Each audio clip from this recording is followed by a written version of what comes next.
Madame, Monsieur, bonjour. Merci de nous rejoindre, bien sûr, pour ce numéro de La Parole est à vous. Deuxième numéro de la semaine. Les douanes ivoiriennes ont réalisé une plus-value de 162 milliards de francs CFA en 2021. Sur un objectif de 2056 milliards fixé, cette régie financière a atteint 2218 milliards de francs CFA.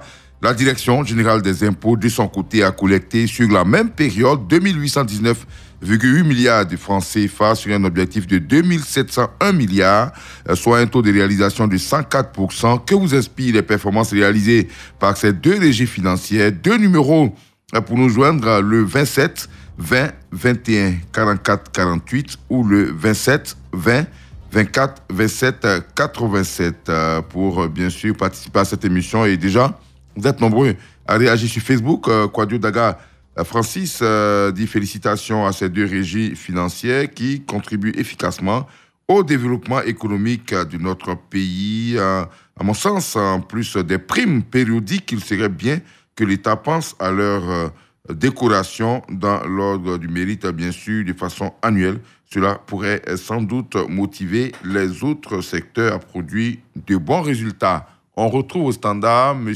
Kwadio Jamari qui nous appelle d'Abangourou. Bonjour. Bonjour, Adama Bakayeko. On vous écoute. Maman, je félicite vraiment la douane et puis vraiment l'impôt pour ce forte somme d'argent. Vraiment, ça veut dire que la douane ivoirienne est vraiment au travail. Mais ce que je voudrais dire, vraiment, que l'État ivoirien passe au moins à le panier d'aménagement. Parce que vraiment, avec ce montant-là, vraiment la population souffre. Et il passe à ça. C'est ce que moi j'ai envie de dire ce matin. D'accord, c'est compris. Voilà. Merci, bonne journée, M. Jamari Kwadio. M. Zamblé Alphonse, bonjour. Bonjour, Adama. On vous écoute. Bien, Adama, le gouvernement a fait de la lutte contre la corruption son cheval de bataille, et surtout la fraude. Ces deux institutions financières viennent de nous montrer qu'on peut travailler sans être corrompu.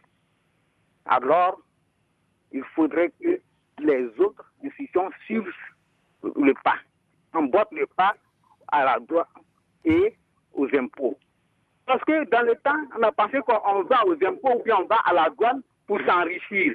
Mais nos agents sont en train de nous prouver que non, les gens pensent c'est le contraire. Ils sont au service de l'État et ils ont un comportement citoyen. Donc ces deux institutions financières sont à féliciter. Il faudrait que l'État pense aussi à ses agents. Il faudrait qu'il y ait des prix vraiment appropriés au service rendu à la nation. Franchement, c'est du gros travail qu'ils sont en train de faire. Et on n'a jamais vu ça. Le plus souvent, c'est 60%, 40%. Maintenant, plus de 100%, c'est vraiment, ils sont à féliciter et le gouvernement doit féliciter ses agents et même décorer les responsables. Adma, merci et bonne émission. Merci beaucoup à vous, M. Zamblé Alphonse. On va retrouver M. Séraphin Ropé, M. Séraphin Ropé à Boisseau. Bonjour. Oui, bonjour. On vous écoute. Bonjour, monsieur. On vous écoute. Oui, je voudrais tout juste féliciter la douane ivoirienne. Il faut dire que si nous avons pu engranger tout cet argent-là, c'est parce que on constate qu'il y a beaucoup de fraude. Beaucoup de fraude. Et donc, s'ils sont encore plus vigilants, ils pourront encore faire un chiffre meilleur que celui-là. Je les encourage. Et voilà, c'est une institution qu'il faut encourager pour qu'elle fasse encore plus. Félicitations à la douane ivoirienne. Je vous remercie. Merci beaucoup à vous, monsieur Séraphin Robé qui nous appelle d'Aboisseau. Monsieur Irazi Simplice est à Zoukougoué. Bonjour. Bonjour, mon frère. On vous écoute. D'abord, il faudra, vraiment, je remercie la douane ivoirienne. Vraiment que le pays pense à leur décoration. Bon, il y a une situation là. Et au niveau des milliards qu'on a là, est-ce qu'on ne peut pas au moins affecter au moins 1 milliard par département pour aider les mairies après à se prendre en compte? Parce qu'au niveau de Djougoube, on a plein d'électrification. depuis les adductions d'eau. À quel moment le gouvernement aura le temps de faire tout ça pour tous les départements de Côte d'Ivoire? Moi, c'était mon souhait. Monsieur Irazi, vous êtes présentement à Zoukoubeu? Oui. Ah d'accord, mais nous on y était il n'y a pas longtemps, hein, où les populations nous ont dit que les villages sont électrifiés et qu'en matière d'électricité il n'y a aucun problème. La plupart des villages sont sortis de l'obscurité. Donc on ne comprend pas aujourd'hui que vous reveniez encore sur cette question. On peut parler le problème qui a été posé là-bas, c'est l'adduction en eau potable. On était à Daloa, il n'y a même pas... C'était dans le mois de décembre. Oui. Voilà. On nous a dit que côté électricité, les villages, vraiment, pour la majorité, ont été électrifiés et que c'est un problème d'eau. Donc aujourd'hui, venez nous dire encore qu'il y a un problème d'électricité. On ne comprend pas. Voilà. Oui. Il parle de la ville centre même. Les villages, c'est bien, mais la ville centre. Ah, il y a l'électricité dans les villages, mais en ville, il n'y en a pas. La ville, il y a pas. D'accord, ok. Il y a un problème d'extension, c'est ça? C'est ça, mon frère. Ok, mais les milliards dont vous parlez en réalité, les collectivités décentralisées comme le conseil régional, bien sûr, on dira que les budgets souvent sont un peu serrés, mais l'État a décentralisé de sorte que chaque région puisse, bien sûr, subvenir aux besoins de ses administrés. Voilà, donc les milliards dont on parle servent à financer les routes, à construire les écoles, les hôpitaux, aussi à électrifier et puis à donner de l'eau potable. Maintenant, le partage comme ça, chaque département, 1 milliard, vous allez voir qu'1 milliard ne pourra même pas régler les problèmes des Zoukoubeu. 1 milliard, je me demande, est-ce que vous êtes sûr qu'avec 1 milliard, on peut régler tous les problèmes des Zoukoubeu? C'est pas sûr. D'accord, ok. Merci beaucoup à vous, monsieur Irazi Simplice. Monsieur Toussaint Gado, bonjour. Oui, bonjour. Vous nous appelez des Bois-Flés. Des Bois-Flés, oui. On vous écoute. Ok, donc je félicite beaucoup la direction des impôts et la douane pour ce bon travail. Et vraiment, c'est un peu rare en Afrique de voir c'est qu'on te fixe et puis tu dépasses même le pourcentage. Vous voyez. Maintenant, pour dire quoi? Pour dire que il faudrait que vraiment on arrive à avoir le prix des denrées alimentaires. Parce que si quelqu'un qui travaille bien et qui va au marché, et puis tout est cher, est-ce qu'il va accepter encore de bien continuer à travailler? Vous voyez, allô? Oui, allô, on vous écoute. Voilà. Quelqu'un qui travaille bien, on te fixe un montant et tu dépasses. Et maintenant, tu vas payer le truc dans des supermarchés, dans des boutiques, et tu arrives que non, maintenant tu peux même pas acheter. Pour finir maintenant, tu vas commencer à tricher parce que tu n'arrives même pas à suivre tes besoins. Vous voyez. Donc il faudrait que l'État aussi réfléchisse au cas de ces gens-là qui travaillent bien. Vous voyez. Donc moi je félicite beaucoup l'État pour tout le travail qu'il fait. Et il fallait féliciter aussi la direction des impôts et de la douane. Franchement, c'est ce que j'ai à dire ce matin. Merci. Monsieur Yema Kwakou Flora, bonjour. Bonjour, mon général Adama Bakayoko. On vous écoute des Sono Panigokro. C'est bien cela, mon cher frère. Alors, mon général Adama Bakayoko, vraiment, dans le domaine de la douane et des impôts, il faut vraiment saluer cette performance qui est une marque de confiance pour nous. Quand on sait que petit à petit, nous allons résolument à la bonne gouvernance, à la bonne gestion, et bannir en nous cette haute corruption. Merci donc à ces deux entités.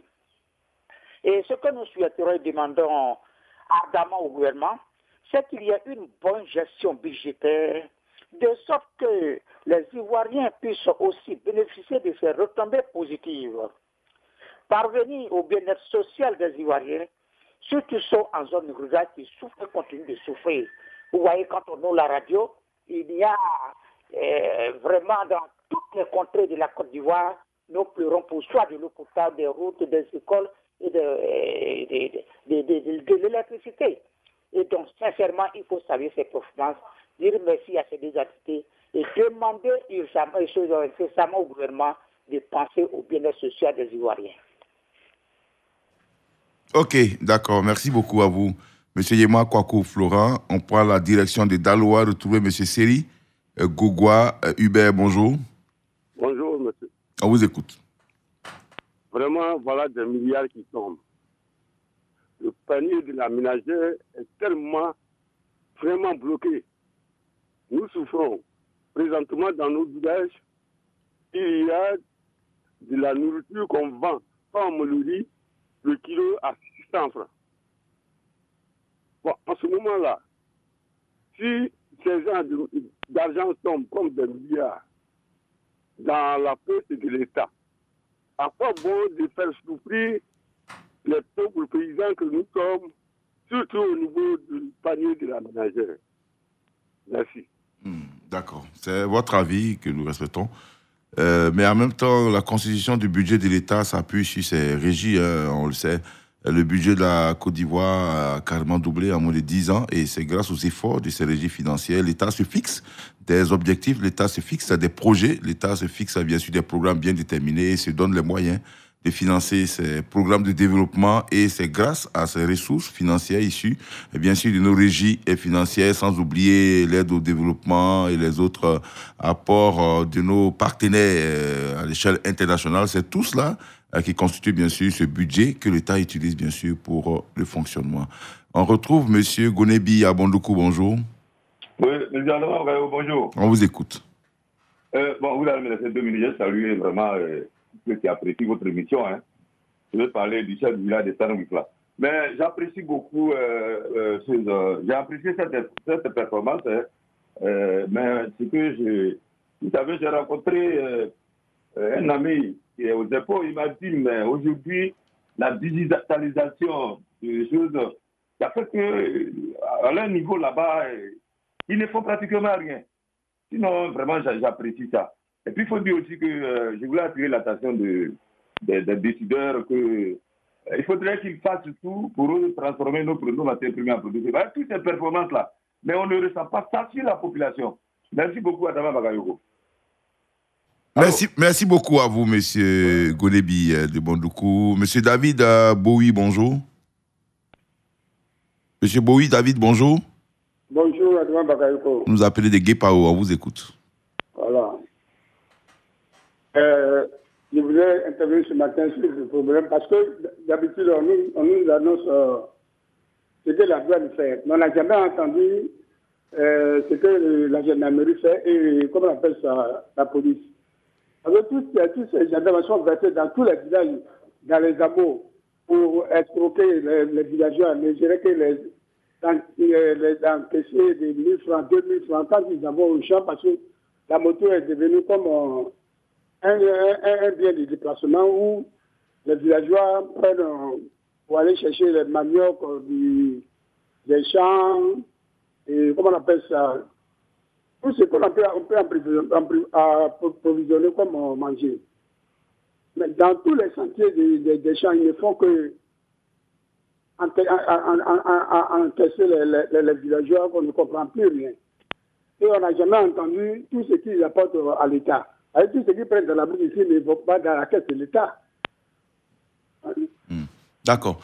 Alors je ne comprends pas pour leur intervention dans tous les villages. D'accord, ça c'est... Vous mettez l'accent sur la corruption. La gendarmerie et la police ne sont pas des régies financières, ça tout le monde le sait. Ils n'ont pas pour vocation d'aller collecter de l'argent pour l'État. Ce qu'ils font, c'est que quand quelqu'un en irrégularité, on lui colle une contravention, la personne n'a pas à payer l'argent, et cet argent dans les caisses du trésor qui reviennent ensuite à l'État. Mais l'argent qu'ils collectent sur le terrain, ça n'a rien à voir avec les régies financières, ils ne sont pas mandatés pour cela. Monsieur, on termine complètement ici avec M. Bomisso Mathieu. Bonjour. Bonjour, M. Adama Bagayoko. Allez-y. Je dis merci à notre douane. Il y a un cas qui dit qu'on n'est jamais pris par hasard. S'ils sont pu avoir ces résultats-là, c'est qu'ils ont été assidus au travail, ils ont été à l'heure et l'assiduité. Et vraiment, je leur dis grand merci. Et il faudra que l'État aussi pense à leur donner des primes aussi, pour qu'ils soient plus encouragés. Car cette douane-là, vraiment, elle travaille très bien pour l'avenir du pays. Et ils sont à la frontière, et ils sont au front. Donc, vraiment, il faut qu'ils veillent au grand pour pas qu'il y ait des produits contrefaçons qui puissent rentrer. Donc, vraiment, il dit merci à notre douane et qu'il continue sur cette élancée. Ok. Merci, bonne émission à vous. Merci, bonne journée à Bomisso. On rappelle simplement que ces primes, ces douanes les ont déjà, hein, ça, tout le monde le sait. Merci beaucoup en tout cas pour votre mobilisation dans ce numéro de La Parole est à vous. Je vous attends demain matin à la même heure. Le sujet, vous l'aurez aujourd'hui même sur notre page Facebook. Merci à Clémence Cole et à Alain Mouo. À demain. Radio Côte d'Ivoire, Abidjan 88.fm.